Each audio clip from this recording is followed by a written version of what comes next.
যারা যারা Oasis স্কলারশিপে renew করার ইউজার আইডি ভুলে গেছো বা হারিয়ে ফেলেছো, কোন ফোন নাম্বার দেওয়া ছিল সেটাও আপনাদের মনে নেই, সেই স্টুডেন্টরা তাদের ওয়েসিস স্কলারশিপের ইউজার আইডি কি করে বের করবেন, এই ভিডিওতে আমি সেটি খুব সহজ পদ্ধতিতে দেখাবো।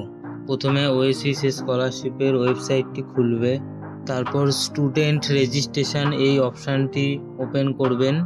তারপর এখানে তোমার ডিস্ট্রিক্ট সিলেক্ট করবে, নিচে সাবমিট করবে, এখানে আমি সহমত করবে।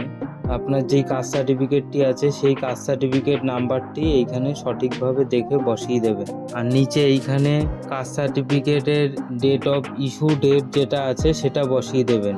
কাস্ট সার্টিফিকেটের ইস্যু ডেটটি আপনার কাস্ট সার্টিফিকেটের উপরে ডান দিকে থাকবে। এইখানে যে ক্যাপচার কোডটি আছে সেই ক্যাপচার কোডটি এইখানে ফিল করে দেবেন, ক্যাপচার কোডের জায়গা এইখানে সাবমিট করবেন। সাবমিট করলেই উপরে আপনার ইউজার আইডি চলে আসবে। এই অ্যাপ্লিকেশনটার নাম্বারটা দিয়ে আপনি আপনার ওয়েসিস স্কলারশিপ রিনিউ করতে পারবেন।